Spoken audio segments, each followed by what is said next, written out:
For 5,000 years, the ocean was humanity's ultimate hiding place. The moment a ship sailed past the horizon, it effectively vanished. Naval strategy was built on this simple fact: the ocean is vast and eyes are few. That era just ended. Welcome to the glass ocean. Today, you don't need a destroyer or a CIA task force to find a rogue ship. A hedge fund analyst in London can now track a sanctions-busting tanker in real time, using tools that cost less than a Netflix subscription.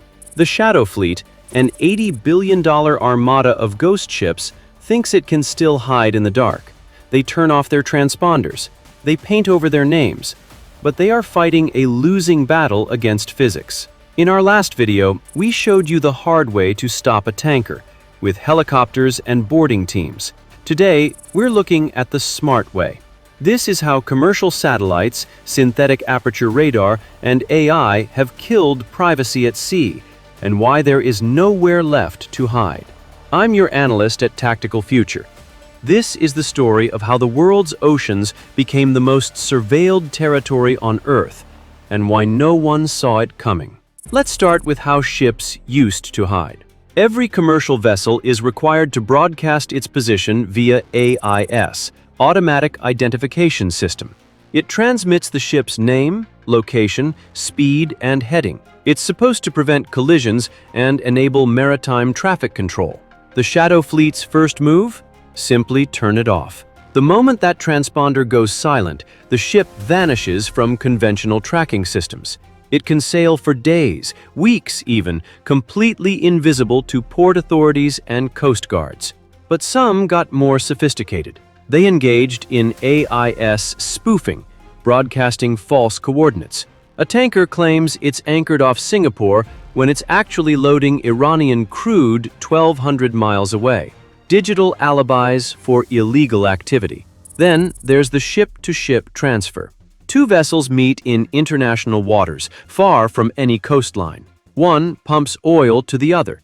No port records, no customs inspections, no paper trail. The clean vessel sails into a legitimate port, and the oil enters the global market as if it came from anywhere but a sanctioned regime. Add in flag hopping, re-registering under different countries every few months, and physical concealment like painting over hull names, and you've got a system designed to exploit one fundamental assumption: that the ocean is too big to monitor. And the money? Russian oil avoiding sanctions, roughly 40 billion per year. Iranian crude, 25 billion. Venezuelan oil, 10 billion. Weapons smuggling, illegal fishing, human trafficking, another 5 billion. Total, an $80 billion shadow economy built on the belief that if you sailed beyond the horizon, you disappeared. But that belief died the moment satellites became cheap enough for anyone to buy. Let's rewind. In the Cold War, reconnaissance satellites cost $1 to $2 billion each. Only the United States, Soviet Union, and eventually China could afford comprehensive coverage. The data was classified, rarely shared. Ocean surveillance was a superpower monopoly. Then, the commercial space revolution happened. Companies like Planet Labs started launching hundreds of small satellites, CubeSats, at a fraction of the cost. Price per satellite dropped from billions to $1 to $5 million. Launch costs collapsed thanks to SpaceX and Rocket Lab. By 2020, over 200 commercial Earth observation satellites were operational. Refresh rates went from once a week to multiple times per day. Suddenly, you didn't need a billion-dollar intelligence budget to watch the ocean. You needed a subscription. But there was still a problem. Optical satellites, the kind that take pictures like a camera, only work in daylight. They're useless in clouds, fog, or bad weather. And the Shadow Fleet knew this. They operated at night. They stuck to regions with heavy cloud cover. Enter Synthetic Aperture Radar, SAR. Instead of using visible light, SAR uses radar waves. It bounces signals off the ocean surface and detects anomalies. Ships create different radar reflections than open water. And here's the key. SAR penetrates clouds. It works at night, 24/7, 365. Companies like Capella Space, ICE-I and Umbra launched commercial SAR constellations. By 2022, they were tracking every large vessel on Earth, regardless of weather or darkness. The Shadow Fleet's advantage, operate when satellites can't see, was gone. But wait, what if you turned off your AIS transponder and only sailed at night in bad weather? You'd still be invisible, right? Wrong. Because ships emit radio frequency signals, radar systems, satellite phones, crew communications. Even when the AIS is off, the ship is radiating electromagnetic signatures. A new class of satellites, equipped with RF sensors from companies like Hawkeye 360 and Clio Space, can detect and geolocate those transmissions from orbit. They don't need to see the ship, they just need to hear it. Now watch what happens when you cross-reference 3 data sources. SAR satellites show physical ship locations. RF satellites detect electronic emissions. AIS shows declared positions. When these don't match, when a ship is physically in one place, electronically active, but claiming to be somewhere else, you found a dark vessel. And AI algorithms now automate this correlation in real time across thousands of ships. By 2023, there were over 300 commercial satellites capable of detecting ships anywhere on Earth, updated multiple times per day. The ocean didn't shrink. We just got 300 sets of eyes watching it constantly. Here's where it gets interesting. It's not just governments hunting the Shadow Fleet anymore. The data is commercial. Anyone can buy it, and everyone is. Financial intelligence firms like Windward, Spire Maritime, and Vortexa sell ship tracking data to commodity traders betting on oil prices, insurance companies verifying claims, and banks ensuring sanctions compliance. A hedge fund analyst in New York can now track Iranian oil shipments better than the Iranian Navy can hide them. Environmental NGOs entered the game. Global Fishing Watch uses satellite data to track illegal fishing in protected waters. Oceana monitors marine reserves. These groups publish their findings publicly, turning surveillance into investigative journalism. Speaking of journalism, reporters are now using this technology. In 2023, C4ADS tracked North Korean coal smuggling networks using commercial satellite imagery. Journalists can verify government claims or expose cover-ups with $500 worth of satellite data. And governments? They're buying commercial data too. The U.S. Fifth Fleet, Royal Navy, and EVU Naval Force now purchase satellite feeds from private companies. Why? Because it's cheaper and faster than launching their own reconnaissance satellites.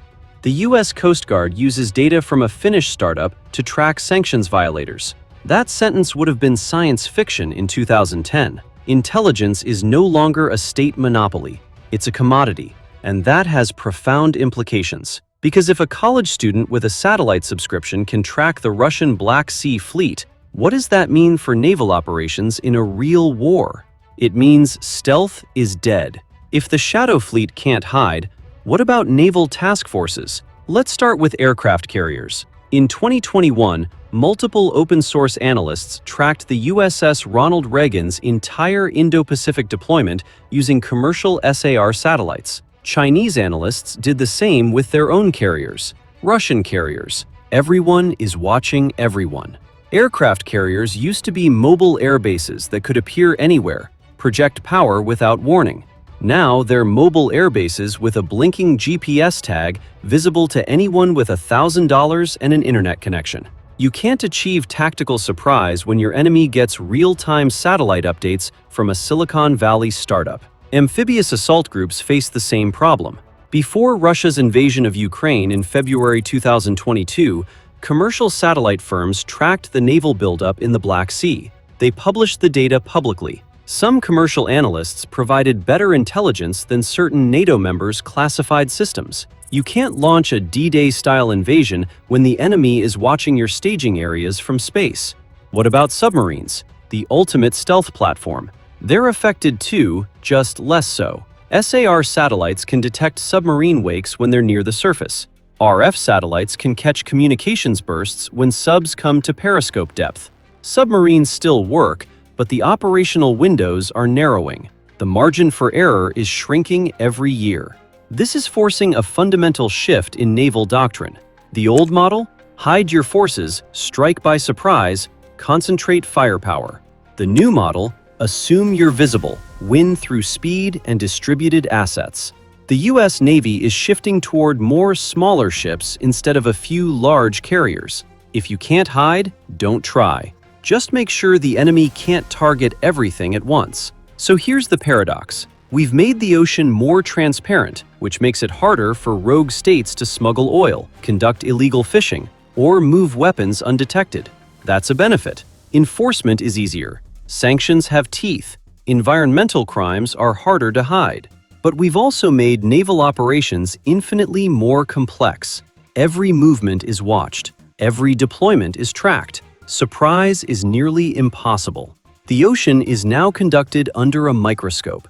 We've made it more lawful, but also more dangerous. The Shadow Fleet still operates, but it's exponentially riskier. Every dark tanker is now trackable by governments, NGOs, hedge funds, and amateurs with open-source tools. You can still try to hide, but it costs more. The risks are higher, and your odds of getting caught go up every single year. And this technology only gets better, never worse. More satellites launching every month. AI improving pattern recognition. Refresh rates getting faster. In 2010, there were a dozen eyes watching the ocean. In 2025, there are thousands. By 2030, there will be millions, including autonomous drones with onboard sensors. The ocean was humanity's last hiding place. For thousands of years, if you sailed beyond the horizon, you vanished. That era just ended. Welcome to the glass ocean, where everything floats and nothing hides. This is the intelligence revolution the defense establishment doesn't want to talk about. If you want more analysis on how commercial technology is rewriting the rules of warfare, subscribe to Tactical Future. We follow the technology, the economics, and the strategies that actually matter. Next time, how Chinese fishing fleets are using the same satellite data to outmaneuver US patrols in the South China Sea.